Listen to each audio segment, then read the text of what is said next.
Now, breaking news from WRAL. Coverage you can count on.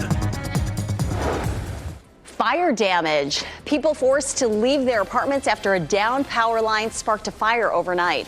The WRAL breaking news tracker is there on scene as crews begin the repair process. Also overnight, thousands of customers without power because of storms, but we are seeing some improvements. I'll show you what that looks like here in the WRAL Live Center. And last night's storms are long gone. That cold front moving on out. Behind the front will actually feel a bit more comfortable for today, but that won't last long. Intense heat is in our forecast next week. And price bump at the pump. The ongoing conflict in the Middle East could cause you to end up paying more for gas. We'll give you a look at where prices stand right now and what we can expect going forward as we inch closer to the busy holiday travel season of 4th of July, but we're already into the throes of summer. Folks are getting out there on the roads. We're glad you're here with us. I'm Jeff Hogan. And I'm Renee Chu. We will get a drier weekend, so looking forward to that. Thousands of people are without power this morning, though, after those strong storms moved through our area last night. At Durham and Vance counties, they ended up seeing a majority of the outages. Counties across the triangle, though, were hit with severe thunderstorm warnings overnight. Storms brought not only heavy rain on the roads, but lightning across our viewing area. WRAL also obtained video from a viewer of a tree down on Interstate 40 right near Lake Jordan. This image from Clayton shows lightning strike lighting up the night sky there. Our team is tracking the latest impacts from this severe weather. First, we want to check in with meteorologist Elizabeth Gardner as we're seeing the sunrise on the longest day of the year, the summer solstice. And you know, it's the beginning of summer. You think, oh, it's going to be a really hot day. Today is going to be the one day that it will feel a bit more comfortable. And I say a bit, just a bit. It is beautiful out, though, isn't it? This is a live look at downtown Durham right now. Our dew point continues to drop, which is going to just be our savior for today and even tomorrow. That dew point drops. That means it's not as muggy. And the temperature is what the temperature is. Right now it is 71. And our temperature in Roxborough is 63, 70 in Goldsboro, 70 in Southern Pines. So it's definitely a warm start, but it feels a bit more comfortable. Our dew point will keep dropping. So this afternoon, our dew point will be in the low 60s. That means that there will be no heat index for today. Yesterday, it felt like 100 degrees. It'll be 90 to 91 today, and that's exactly what it will feel like. But that changes. On Sunday, we start to get back into more muggy air mass, and that means intense heat. Monday and Tuesday's highs will be near 100. We'll talk about the heat index and how you can prep for the big heat. Ken? All right, Elizabeth, happening now in the WRAL Traffic Center. We've actually been monitoring a situation on I-40 eastbound right here as we close in the view here on the Durham area. This is around I-40 eastbound and Fayetteville Road. You know, the streets at South Point exit.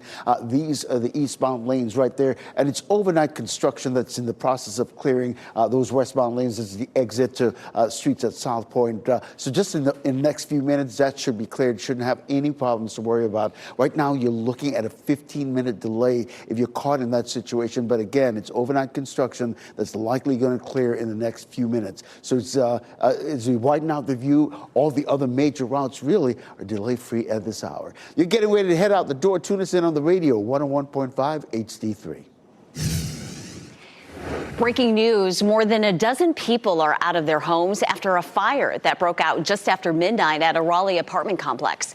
Ali Kalubar is in the WRAL Breaking News Tracker over at the Dutch Village Apartments. That's near Jones Franklin Road. And Ali, we've learned that this fire was caused by the stormy weather that moved through the area. Yes, and we actually saw tree removal crews right here behind me cutting down these branches that were somehow linked to a power line. And we know that that fire, it started right up in the attic here in this building. Take a look at this video shared with us from a resident in one of the neighboring apartments. Flames rose from the back of the building. 60 firefighters had to get out here. No one got hurt, and Raleigh Fire says it started when storms knocked down some branches and caused a power line to fall. The fire remained in the attic and did not spread to the units. Now, luckily, any outside damage right here from the trees, it's minimal from the trees, but we did just speak with residents of the apartment building who actually went in to get some of their belongings. They said some of those units are unlivable, so we are still working to find out the condition of those units and when people can return. Reporting in Raleigh, Ali Kadlabar, WRAL News. And here in the WRAL Live Center, I'm getting an update on the outages that we've seen from Duke Energy. I mean, we have seen a significant improvement compared to last night. At one point, 12,000 people without power, but we still have some pockets of hundreds here in terms of 906 here in the southwestern part near Durham and Apex. And then you have about 1,000 up here near Henderson, and then even in downtown Raleigh, that area, we're looking at about 170 or so, give or take. But again, things are improving right now. Let's take a look at the numbers, in fact. Let's go ahead and turn that part off here and scroll up. And it looks like we're sitting at about 6,400. So yes, we are definitely down at least 100 customers without power compared to about 30 minutes ago. And as the morning progresses, we'll look for updates here in the WRAL Live Center. This morning, crews will be back out on the water looking for a fisherman who was swept away at a dam near Jordan Lake and Haw River. Chatham County responders received a call about the missing man during the height of last night's storms. They say a 21-year-old was fishing below the rocks right at the B. Everett Jordan Dam when he fell in. Chatham County Sheriff's Office says that area is known for swift currents. A security guard at the lake said deputies were waiting for the stormy weather to clear up before sending helicopters up in that area. Authorities have identified the man. They are not releasing his name just yet. This morning, we are working to learn if police have anyone in custody after a shooting in Raleigh. This was a scene from the WRAL Breaking News Tracker on Colescott Place yesterday afternoon. A 25-year-old man was shot several times. Police have not released any updates on his condition. Neighbors tell us it's an extremely quiet neighborhood. Detectives did stay on scene for much of the night. New details from the Middle East overnight as the conflict between Israel and Iran enters its second week. First responders in Israel are searching for injured people after an office building was hit there by an Iranian strike. Video from Israel's Emergency Services Agency shows the damage left behind. So far, there have not been any reports of casualties or injuries. The conflict between the two sides began last Friday after Israel launched a series of strikes that killed an Iranian military official. President Donald Trump is giving a timeline of 2 weeks before he makes his final decision on whether the U.S. will strike Iran. Gas prices are on the rise. Data released by AAA at 3 this morning shows the average price for a gallon of regular in North Carolina right now is $2.93. That's up 8 cents from a week ago. In Raleigh, the average is $2.96. And nationwide, it's around $3.22 per gallon. As the conflict in the Middle East continues, WRAL's Laura Levine is looking at how that could impact gas prices here. Tensions in the Middle East began exactly a week ago, and we're already beginning to see the ripple effect here at the pumps. If you stop at a local gas station here in Raleigh, you'll likely be paying more than 10 cents more than what you paid a week ago. The drivers preparing for summer vacation road trips or 4th of July plans should prepare for a possible price hike. An analyst with Gas Buddy tells us prices could rise by 10 to 20 cents, while diesel could climb 15 to 25 cents in the coming days. And here's why. Experts say when there's instability in one major oil-producing region, prices tend to rise everywhere, not because of an immediate supply issue, but because of fear that one could happen. That fear, often reflected in oil future markets, can affect prices at the pump, even here at home. If you're hitting the road with a camper RV, the price of diesel could rise even more dramatically, maybe posting an increase of 15 to 30 cents over the next 1 to 2 weeks. And a lot could change. Obviously, as the situation in the Middle East changes, that could change the trajectory for how high oil prices go and if there's any sort of relief coming. And it's not about just filling up your tank. Oil and gas prices also impact the cost of transporting goods throughout the supply chain. This is something that we will have to continue to monitor in the days and weeks to come. Laura Levine, WRAL News, Raleigh. A dog that attacked a child in Wake Forest was shot and killed. This happened at a home just off Lewisburg Road yesterday afternoon. This morning, it is unclear what led up to that attack and who shot the dog. Animal Control and Wake County Sheriff's Office responded there to that home. A deputy on the scene said the child's injuries were not life-threatening, but the person's condition is unclear. In Wake County, dogs are required to be on a leash when off their property, their owner's property, except in designated dog parks. Dog owners can be held liable for medical bills and damages if their pet bites someone. We could learn today whether Governor Josh Stein will veto a high-profile immigration bill that has sparked protests. Senate Bill 153 would require state and local government agencies to cooperate with deportation efforts by immigration and customs enforcement officials. Supporters say the state needs to help the federal government with deportations. Democratic opponents say it will split up families and harm the state's economy. A veto from Stein who is a Democrat, would likely set the stage for a battle with the state's Republican-led legislature. Republicans are 1 seat shy of a veto-proof majority in the state House. A new court ruling allows President Donald Trump to keep using the National Guard to respond to immigration protests in Los Angeles. A federal appeals court has ruled that San Francisco judge was wrong when he ordered the president to return control of the troops to California Governor Gavin Newsom. A unanimous decision from the 3-judge panel states that while there are limits to presidential control over a state's National Guard, the Trump administration has presented enough evidence to show it had a defensible reason for doing that. It's a new venue for Fayetteville's Pride Festival this weekend. The event will be held inside the Crown Complex tomorrow instead of at Festival Park, as it has been in years past. Organizers say safety and security concerns are among the reasons for the move. They also say it will help people escape the heat. Fayetteville Pride runs from 10 a.m. until 8 p.m. tomorrow. Coming up, severe weather cleanup. Communities across the country hit by severe weather in the last 24 hours. How people just north of us are doing this morning. Honoring Juneteenth, how people commemorated the holiday, and what's in store for more celebrations this weekend. Weekend with this gorgeous sunrise here at Carr Lake. It's going to be a fairly comfortable day today, but as we get into the weekend, the heat starts to build and it becomes extreme next week. I'll show you.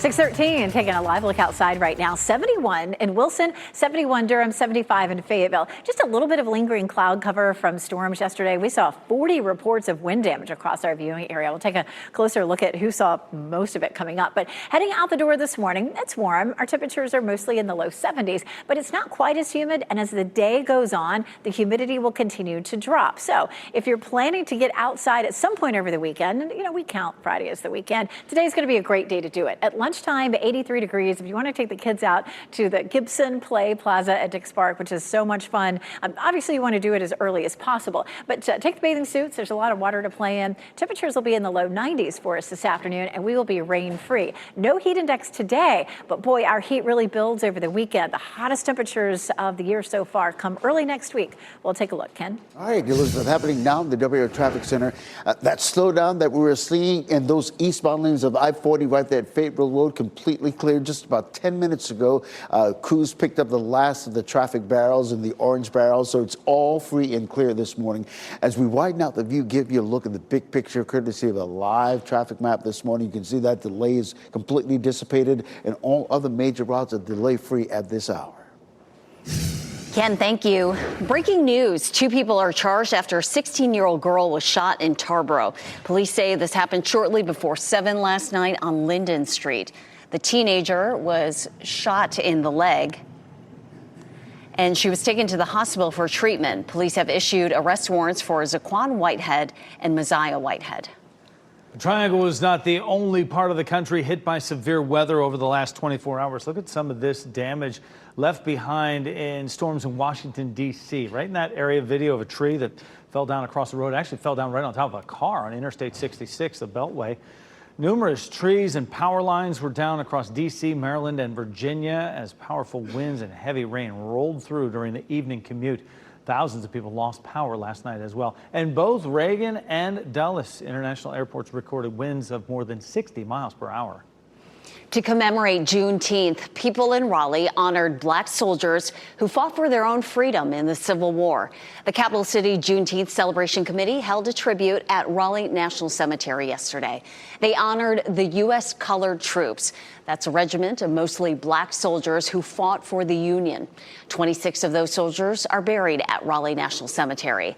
Their role was critical in the Union winning the Civil War, leading to the end of slavery. They need to know what has come before, that folks have sacrificed for them before. And so keeping the history alive is important.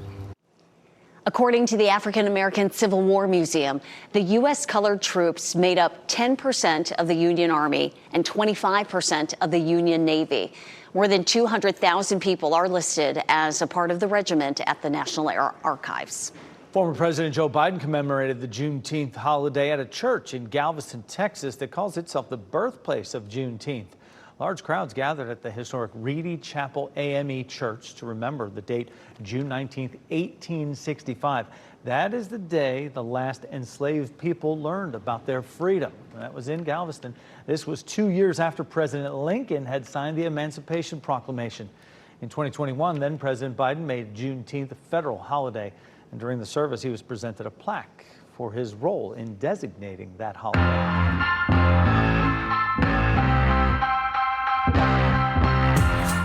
Pride returns to Raleigh, and Juneteenth celebrations continue all across the area.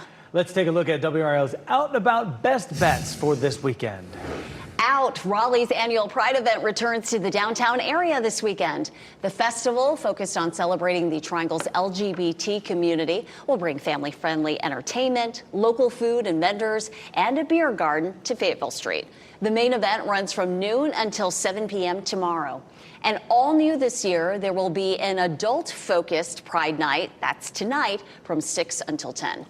Over in Durham, they'll be celebrating the contribution and cultures of refugees and immigrants. That'll be tomorrow. Durham Refugee Day runs from 3 p.m. to 6 p.m. at Durham Central Park. There'll be live music, educational booths, activities for kids, food from around the world, and it is a free event. This weekend is filled with events in recognition of Juneteenth. Tomorrow, North Carolina Central will host a festival celebrating culture and freedom on its campus from 1 until 8 p.m. There are also events in Garner, Cary, Holly Springs, Apex, and more. You can find the full list as well as more Out and About pics at WRAL.com. Just click the Out and About tab.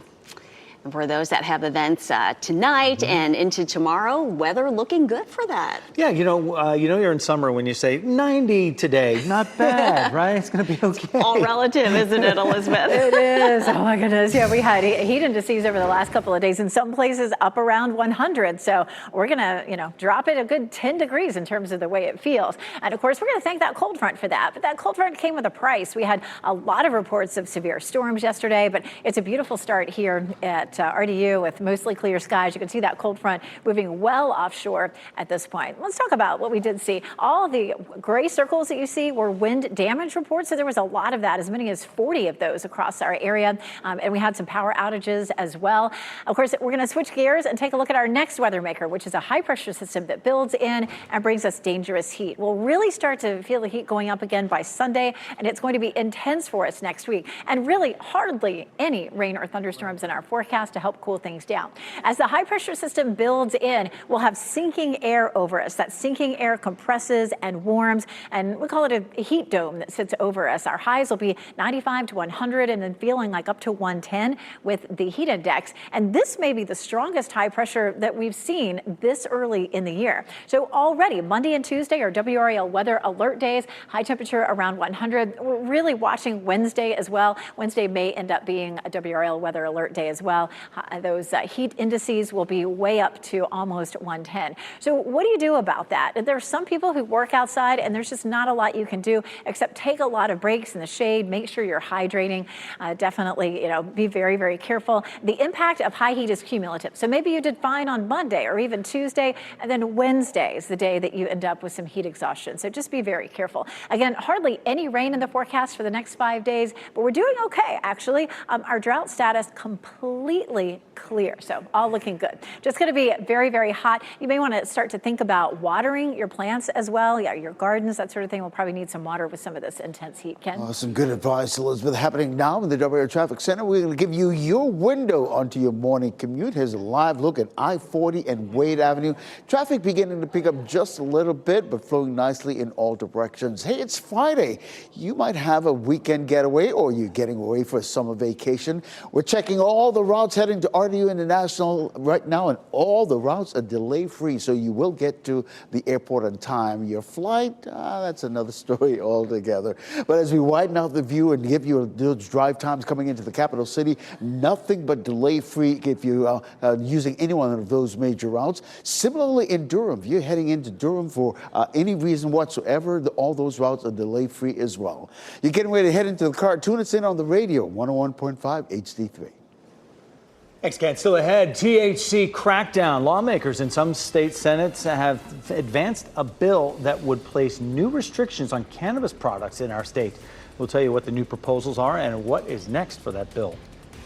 And TikTok extension. President Donald Trump is once again giving the company more time to find a new buyer. We'll tell you how long it has.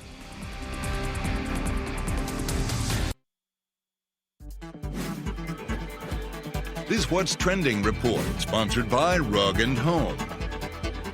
A special birthday for an iconic film and an actor who is persevering through a life-changing diagnosis. Ken Smith here now with What's Trending on a Friday, Ken. Yeah, Jeff and Renee, let's start with that iconic film, the world's most famous fictional shark turning 50 years old today. The hit film Jaws hit theaters back on June 20th, 1975.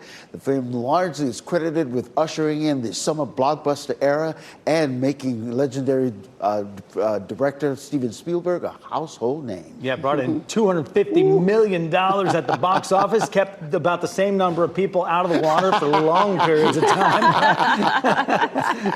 And you can watch it tonight, 8 o'clock on WRAL. Yes. I'll be tuned in. 100%. Yeah, making sharks scary. Exactly.